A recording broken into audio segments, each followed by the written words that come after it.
வணக்கம். I am doctor Kannadevi, MD Siddha, MA yoga, MD acupuncture, diploma in acupuncture and pranic healer, basic pranic healer. நான் இந்த பதிவில் நான் வந்துட்டு என்ன சொல்ல வரேன்னா, இது எல்லாமே எனக்கு என்னுடைய கடவுள் தான் கொடுத்தாரு. சரிங்களா? எனக்கு எல்லாமே கொடுத்தது கடவுள் மட்டும்தான். சரிங்களா? எனக்கு வந்து 90% பிரெயின் டெத்து. சரிங்களா? இப்போ என்னுடைய ரிப்போர்ட் வந்துட்டு எடுத்து பார்த்தீங்க அப்படின்னாலுமே பார்த்தீங்கன்னா ஃப்ராண்டல் லோபில் இருக்கக்கூடிய ஃப்ராண்டல் லோபில் வந்துட்டு ஒரு 30க்கு மேலே ஃபால்ட் இருக்குது. சரிங்களா? அதே மாதிரி பேரட்டல் லோபு, அதே மாதிரி ஆக்சிபிட்டல் லோபு. சரிங்களா? இது எல்லாமே எனக்கு வந்துட்டு டேமேஜ். சரிங்களா? பேட்டல் லோபுங்கிறது நமக்கு தலையில் சென்டரில் இருக்கிறது, நம்ம உச்சி சொல்லுவாங்க இல்லையா, அது. பேட்டல் லோபுங்கிறது நம்முடைய முன்னாடி இருக்கக்கூடியது பிரெயின். சரிங்களா? டெம்போ லோபுங்கிறது நம்ம காது கிடைக்கக்கூடிய இது. இப்போது எனக்கு இந்த எல்லாமே எனக்கு ஃபால்ட்டு. சரிங்களா? இது எல்லாமே ஃபால்ட்டு. இப்போது இவ்வளோ டிகிரி நான் வந்து எப்படி நான் வாங்கினேன் அப்படின்னு கேட்டிங்கன்னா, நீங்கள் வந்து இது வசதியாக வந்துட்டு இருக்கவங்க காசு கொடுத்து வாங்கினாங்க அப்படின்னு நீங்கள் சொன்னால் கூட, இங்கே வந்து காசு கொடுத்து நீங்கள் வந்துட்டு அது மாதிரி நீங்கள் வந்து வாங்கியிருந்தாலுமே அதுக்கு வந்துட்டு நம்ம வந்துட்டு என்ன செய்யணும், அதுக்கு நம்ம நாலேஜ் இருக்கணும். சரிங்களா? ஒவ்வொரு ஃபீல்டுமே இப்போ சித்தாவிலையும் சரி, அதே மாதிரி யோகாலையும் சரி, அதே மாதிரி அக்குபஞ்சர், அதே மாதிரி பிராணிக் ஹீலர், இது எல்லாமே பார்த்தீங்கன்னா அந்த நாலேஜ் இருக்கணும். நான் வந்துட்டு நான் பண்ணுற வீடியோஸ் நீங்கள் பார்த்துருக்கீங்களா? நீங்கள் எல்லாத்த பற்றியுமே நான் வந்து பதிவில் வந்து கொடுத்துருப்பேன். நம்ம மற்ற சேனல்ஸ் பார்த்து நான் வந்து பதிவில் நான் வந்து கொடுத்துருக்க மாட்டேன். இல்லை, மற்ற பதிவுகள் பார்த்து நான் வந்து மற்ற சேனல்ஸ் பார்த்து நான் வந்து பதிவுகளை வந்து கொடுத்துருக்க மாட்டேன். நான் எப்படி நான் தருவேன்னா, எனக்கு நான் பர்சனலாக நான் வந்துட்டு அதை வந்து பயன்படுத்தி நான் வந்துட்டு என்ன நான் வந்து பலன் அடைஞ்சணும், அதைத்தான் நான் வந்து ஷேர் பண்ணிப்பேன்.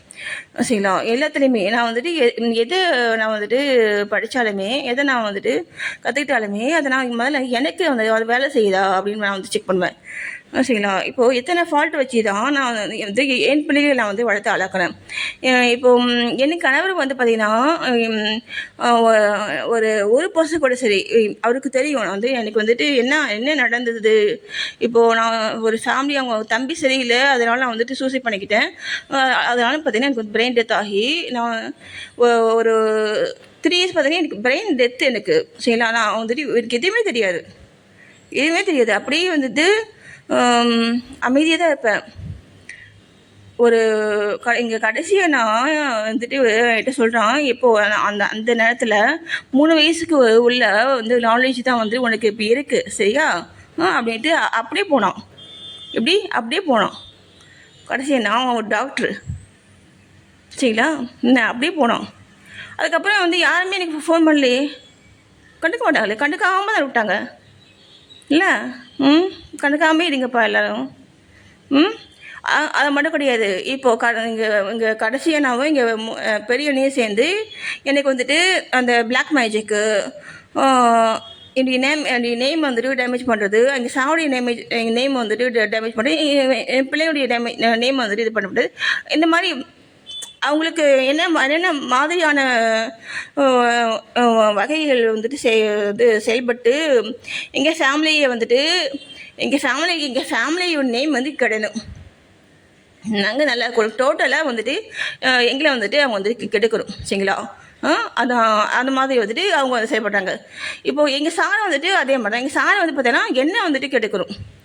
நாங்கள் பார்த்தீங்கன்னா இப்போ நான் வந்துட்டு என்னுடைய குழந்தைகளை நான் வந்து பார்த்துக்கிற அளவுக்கு கூட எனக்கு வந்துட்டு அந்த ஒரு மென்டல் ஃப்ரீனஸ் வந்துட்டு எனக்கு வந்து இருக்காது. அவ்வளோ பெரிய புத்திசாலி. நான் தான் சொன்னேன் இல்லை, எங்கள் சார் பெரிய பயங்கரமான புத்திசாலின்ட்டு. இல்லை, என் தம்பியுமே கேட்பான். என் தம்பியுமே எங்கள் பாப்பாவை வந்துட்டு அவன் வந்துட்டு பயங்கரமான பெண் பிள்ளைகளுக்கு உள்ள பிரெயின்ங்கிறது வேறு, அதேமாதிரி ஆண் பிள்ளைகளுக்கு உள்ள பிரெயின்ங்கிறது வேறு. பெண் பிள்ளைங்க வந்து பார்த்திங்கன்னா அது வந்து எல்லாமே வந்து ரொம்ப ஷார்ப்பாக இருக்குங்க. ஆண் பிள்ளைகளுக்கு பார்த்திங்கன்னா அதுங்களுடைய மென்டாலிட்டி வந்து அதுங்க வந்து வேறு மாதிரி வந்துட்டு அது வந்து இருக்குங்க. எங்கள் பாப்பா வந்துட்டு நான் அந்த எல்லாமே சரியாப்பா, பயங்கரமாக வந்துட்டு ரொம்ப போல்டாக, ரொம்ப ஷார்ப்பாக, பயங்கரமாக இருப்பான். எங்கள் தம்பி வந்து பார்த்தீங்கன்னா அவனுக்கு பார்த்தீங்கன்னா பயங்கரமான ஷாப்பு. அவன் சின்ன பிள்ளையிலே பார்த்தீங்கன்னா தியானம் பட்டை பற்றி சொல்லுவான். நான் சொல்லிக்கிறதெல்லாம் சின்ன குழந்தையிலே பார்த்தீங்கன்னா தியான ஒளி வந்துட்டு எங்கள் நெத்தியில் தெரியுமா, எப்போ ஒரு 4 வயசில் 4 வயசில். அப்புறம் அப்போ நீ தியானம் பார்த்தல நான் வந்து உட்காந்து நான் வந்துட்டு தியானம் பண்ணுவேன். நான் அதை பார்க்கறது நீ சொல்கிறியா அப்படிங்கிற கேட்கும்பொழுது அதனால் எனக்கு புரியாது அந்த வயசில் இல்லையா. அவனே சொல்லுவான், அம்மா தியானம் வந்துட்டு எப்படி செய்வாங்க தெரியுமா அப்படின்னு நீ சொல்லி கையை இந்த மாதிரி வச்சுப்பாங்கம்மா. நீ நான் பண்ணுறதை பார்த்து தானே நீ சொல்கிற, அப்படியா நீ பண்ணுவியா, நீ என்ன பண்ணுவ அப்படின்னு கேட்பான். நான் ஒரு 3-4 வயசில் அது தியான ஒளி தெரியுமா அப்படின்னு. தியான ஒளியா, தியான ஒளி தியானம் சொல்ல மாட்டான். அந்த ஒளி தெரியுமா அப்படின்மா. ஒளி தெரியுமா, ஒளி எங்கே தெரியும் அப்படின்னா அந்த இடத்த வந்து தொட்டு காமிப்பான். இங்கே தெரியுமா ஒளி அப்படின்மா. அப்படியே பாரா நீ தியானம் பத்திலே நல்லா சொல்கிறியே பாரா. எப்போ ஒரு 3-4 வயசில் சொல்லுவான். நான் வந்துட்டு அவனை வந்துட்டு தியான கிளாஸுக்கு வந்து நான் வந்து அனுப்பிச்சி விட்றேன் பாரா அப்படின்னா. அவன் பேர் வந்து பராசரன். அங்கெல்லாம் வேண்டாம்மா, அங்கெல்லாம் ஏமாத்துறாங்கம்மா அப்படின்மா. சின்ன குழந்தையில இப்போ எப்படி உனக்கு தெரியும் அங்கெல்லாம் ஏமாத்துறாங்கங்கிறது இவனுக்கு எப்படி தெரியும்? அங்கெல்லாம் வேண்டாம்மா. ஐயோ அது மட்டும் கிடையாது, பயங்கரமான பிரில்லியன்ட்டு. எங்கள் தம்பி மாதிரியான ஷார்ப்னஸ் வந்துட்டு நம்ம வந்து கெஸ்ட் கூட வந்து பண்ணிக்க முடியாது. இந்த அளவுக்கு நாலேஜான குழந்தைங்கள நான் வந்து அதுங்க வந்து நான் கன்சீவ் ஆகும்போது பார்த்தீங்கன்னா எனக்கு வந்து 90% பிரெயின் டெத்து. அந்த சூழ்நிலை தான் நான் வந்து கன்சீவ் ஆனேன். ஹாஸ்பிட்டலேருந்து வந்த 3 மாதத்தில் தான் நான் வந்து கன்சீவ் ஆனேன். எங்கள் அம்மா சொல்லுவாங்க, எங்கள் கடைசி ஒன்று சொல்லுவான், அவளுக்கு ஒன்றுமே தெரியாதும்மா. அவள் போயிட்டு கன்சீவ் ஆகி வந்து குழந்தைங்க. எனக்கு அது பயம். நான் வந்து நிறைய மாத்தெல்லாம் சாப்பிட்டதுனால அந்த குழந்தைக்கு ஏதாவது ஆகிட போகுது அப்படின்ட்டு நான் வந்து அந்த குழந்தை நான் வந்து கழிச்சிடுறேன் அப்படி சொன்னேன். அப்போது எங்கள் வீட்டுக்காருடைய அப்பாவுடைய செகண்ட் ஒய்ஃப் தான் வந்துட்டு, நீ இவ பெற்று கொடுத்துட்டு நான் வளர்த்து அழைக்கி கொடுத்துட்றேன் அப்படின்னு சொன்னாங்க. ஆனால் அந்த அம்மா கண்டுக்கவே இல்லை சரிங்களா. ஏன்னா எனக்கு எதுவுமே தெரியாது. நான் எப்படி வந்துட்டு அந்த குழந்தைய நான் வந்துட்டு வளர்த்து நான் வந்துட்டு வளர்க்க முடியும்? எல்லாமே என்னுடைய சுற்றிக்கிற அத்தனை பேரும் சுற்றி இன்னும் வேடிக்கை தான் பார்த்தாரு தெரியுங்களா. எல்லாருமே எங்கள் வீட்டுக்கார முதல் கொண்டு எங்கள் வீட்டுக்காரும் அதை பற்றி வேடிக்கை மட்டும் தான் பார்த்தாரு தெரியுமா. அப்புறம் அந்த குழந்தைய வந்துட்டு நான் தான் வந்துட்டு சின்ன குழந்தையிலேருந்தே வந்துட்டு எனக்கு வந்து பார்த்தீங்கன்னா அந்த இறை பக்தி வந்துட்டு அதிகமாக இருக்கிறதுனால எனக்கு தோண நான் செய்வேன். நான் எப்படி செய்வேங்கிறது எனக்கு தெரியாது, செய்து முடிச்சிடுவேன், அவ்வளோதான். எங்கள் தம்பிக்கு பார்த்தீங்கன்னா வந்துட்டு ஒரு ஒரு 10 ஸ்போர்ட்ஸ் அளவுக்கு நான் வந்துட்டு அவனை வந்துட்டு ட்ரெயின் பண்ணேன். நான் தான் கூட்டி போயிட்டு அங்கே இருக்கக்கூடிய அந்த மேனேஜர்ஸு அந்த ட்ரெயினர்ஸு அவங்ககிட்ட நான் தான் பேசுவேன். எப்படி பேசுகிறது தெரியாது. காசு மட்டும் தான் இங்கே சார் வந்து கொடுத்தாரு. ஏன்னா நான் வந்து சம்பாதிக்கக்கூடாதுல்ல, நான் அவர் மட்டும் தான் வாழணும் என்ன. அதான் அந்த அந்த விஷயத்தில் அவங்க வந்து கரெக்டாக இருந்தார் சரியா, கரெக்டாக இருப்பார். நான் செய்த அந்த மெடிசன்ஸ் கூட அப்படியே வீணாக்கினார். ஒரு பெரிய ட்ரம்மு நிறைய நான் வந்து செய்து கொடுத்தேன். அவருக்கு வேலையில் வந்து ஒரு பிரச்சனை வந்துச்சு அப்படின்ட்டு எப்படியாவது நமக்கு வந்து ஒன்றும் இல்லை, ஒரு வேலை செய்துகிட்டே இருந்தால் நம்ம பிரெயின் வந்துட்டு நல்லா இருக்கும். வேலை செய்யாமே இருந்தோம்னா நம்ம வேலை மூளைக்கு வந்து வேலை கொடுக்காம இருந்தால் மூளை வந்துட்டு என்ன ஆகும்? எவன் என்ன பண்ணானாங்க, அவன் ஏதோ பண்ணிட்டு போகிறான் இல்லையா. உங்கள் வேலையை நீங்கள் வேலையை நம்ம பார்க்கணுமில்ல இல்லையா. அதுக்கும் அவர் வந்து சப்பா பண்ணவே இல்லை. நான் வந்து அவ்வளோ மருந்தையும் வந்து அவர் வந்து வீணாக்கினார் சரிங்களா. இந்த ஆயில் வந்துட்டு இந்த ஆயில் கூட வந்து நல்லாயிருக்கும். இந்த ஆயில் வந்துட்டு நான் பண்ண ஆயில் வந்துட்டு எல்லாமே எனக்கு வந்து காடுடைய பிளஸ் தான் சரிங்களா. காடுடைய பிளஸ்னால தான் நான் இந்தளவுக்கு நான் வந்தது. காடு இல்லைன்னா நான் இல்லை. அதுதான் பார்த்தீங்கன்னா நானும் காடும் வந்து ஒன்று தான் எனக்கு சொல்லியிருக்காங்க.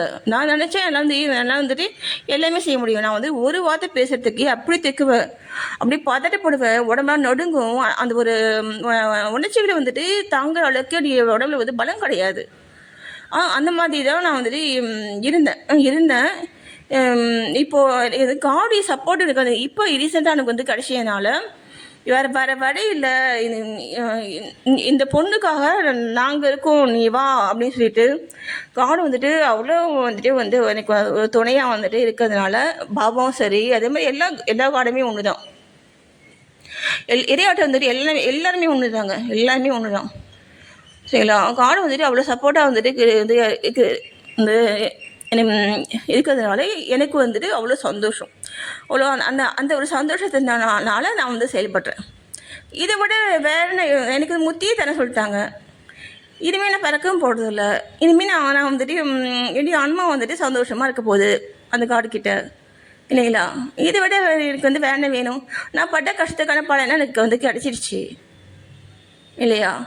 ஏன்னா அந்த அந்த ஒரு மன திருப்தியில் தான் நான் வந்துட்டு இப்போ வந்து செயல்பட்டுது. இப்போ இப்போ வந்து பார்த்தீங்கன்னா, நான் எல்லாமே எனக்கு வந்து கொடுத்தது வந்து எல்லாமே A to Z. நான் வந்து எங்கள் தம்பிக்கிலேருந்து எங்கள் பாப்பாவுக்கு செயல்பட்டதுலேருந்து எல்லாமே காடு மட்டும்தான், இரையாற்றல் மட்டும்தான் எனக்குள்ளே இருந்து செயல்பட்டாங்க. எனக்குள்ளே இருந்து அந்த இரையாற்றல் செயல்பட்டதுக்கு நான் என்ன பண்ணேன்? நான் ஒன்றுமே பண்ணல. நான் அந்த கடவுளை நம்பினேன். நம்பிக்கை தாங்க முக்கியம். நீங்கள் நம்புங்க, கடவுளை நீங்கள் நம்புங்க. உங்களால் எதுவும் முடியாது, என்னால் மனிதர்களால் எதுவும் முடியாதுங்க. மனித பலம், மனித அறிவுங்கிறது பார்த்தீங்கன்னா ரொம்ப வந்து சின்னது. அந்த இரையாட்டங்கிறது அது மிகப்பெரிய சக்தி. அது இப்போ கூட வந்து அந்த பிளாக் மேஜிக்கு அதெல்லாம் வந்து எனக்கு எனக்கு அதே மாதிரி எங்கள் சாருக்கு வந்து பண்ணிட்டு தான் இருக்காங்க. அவர் இப்போ ரீசெண்டாக வந்து கோயிலுக்கு போயிட்டு வந்து கொடுத்த அந்த லெமன்லாம் பார்த்தீங்கன்னா அப்படியே பூசான போத்துட்டு வந்து கிடக்கு. நான் அதெல்லாம் அது வெடிக்க போய் போட்டுவிட்டு நான் என் வேலையை பார்க்க ஆரம்பிச்சிட்டேன். ஏங்க மற்றவங்க என்ன செய்ய நமக்கு என்னங்க இருக்குது? ஏங்க சொல்லுங்கள். நமக்கு நம்ம தானே நம்மளுடைய வேலைகள் எல்லாம் நமக்கு ஒன்றா இருந்தால் போதுங்க. யாராலையும் அதெல்லாம் பிளாக் மேஜிக்கில் போயிங்க, அதெல்லாம் போய் சரிங்களா? அவங்க வந்து அவங்களுக்கு காசும் வேஸ்ட்டு, அந்த மாதிரி அவங்க டைமும் வேஸ்ட்டு. என்ன அவங்க எப்படியே போகிறாங்க. என்ன நம்மளே நம்மளை பார்த்தாலும் நம்மளுடைய செயல்களில் மட்டும், நம்மளுடைய எண்ணங்களில் மட்டும் நம்ம வந்து கவனத்தை வச்சு நம்ம வந்து செயல்பட்டால் போதும். யாராலையுமே ஒன்றுமே செய்ய முடியாது. எல்லாமே போய் எல்லாமே ஏமாத்து வேலை. ஏன்னா இரையாட்டங்கிறது மிகப்பெரிய சக்தி. அந்த சுனாமிலாம் வந்து பூகம்பம் இதெல்லாம் வந்துட்டு பார்த்தீங்கன்னா அந்த மாதிரி சக்திங்க அது. அதெல்லாம் வந்து ஒரு கால் தூசிக்கு வந்துட்டு ஈடாகுமா? நீங்கள் பொய்யெல்லாம் பார்த்துக்க முடியல.